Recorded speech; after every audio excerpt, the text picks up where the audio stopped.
The Lakers have a lot of work to do this offseason, and the biggest question is what to do with D'Angelo Russell. Obviously, the most important thing is to re-sign Austin Reaves, but they've already said that that's going to be a priority, as well as re-signing Rui Hachimura. So I'm not too worried about that. But that still leaves D'Lo's status a bit in limbo. But I think he needs to be part of this team next season. Now, I understand why many people wouldn't want him back. The Western Conference Finals probably left a bad taste in their mouth, and I think people are overreacting to his performance against Denver. Now I get it. Out of all the role players, he's getting paid the most. And outside of LeBron and AD, he's probably the biggest name on the team. So that comes with high expectations. But honestly, it was just very unfortunate timing for him to go cold. And he wasn't the only one on the team to go cold. Other guys just got cold earlier in the playoff run, or even during the regular season, and they fell out of the rotation completely. But the fact of the matter is, the Lakers don't make the Western Conference Finals without D'Lo. They don't even make the playoffs without him. And I don't think we can overreact to 4 games and just ignore the 20-some games in the regular season and the first 2 rounds, where his offensive output was vital to the Lakers' success. Now, we can't just ignore the 4 games in the Western Conference either, because that was the biggest moment of the season, and he didn't show up. And I think the front office will definitely take that into account. But that's the thing.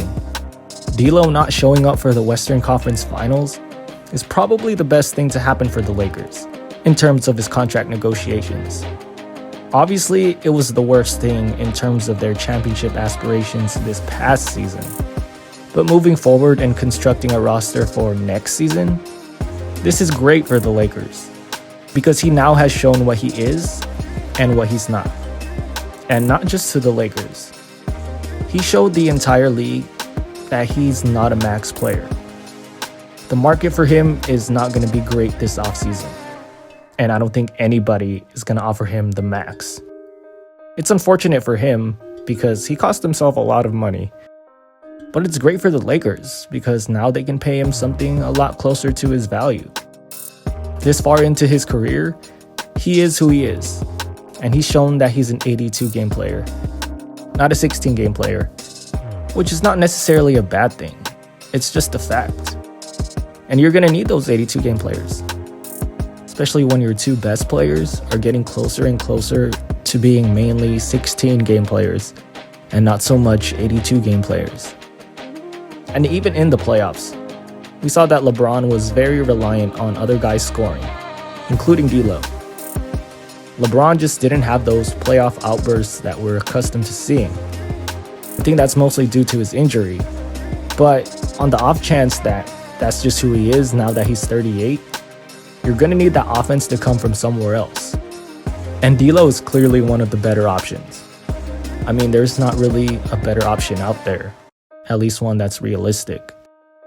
Now, of course, they need to address his deficiencies, because now everyone knows that come playoff time, you can scheme him off the floor. Now, if his shot's falling, I don't think that's going to be much of an issue. But on nights when it's not falling, you're going to need a viable option to play instead. So that's where a player like potentially Chris Paul comes in. Someone you can trust to be on the floor come playoff time. Maybe it's Dennis Schroeder if the Lakers can afford him. Maybe Jalen Hood-Schifino proves he can be that guy. Or maybe it's just another 3-and-D player and you shift Austin Reaves to the point. Either way, you're going to need a reliable alternative to step in if and when D'Lo becomes unplayable.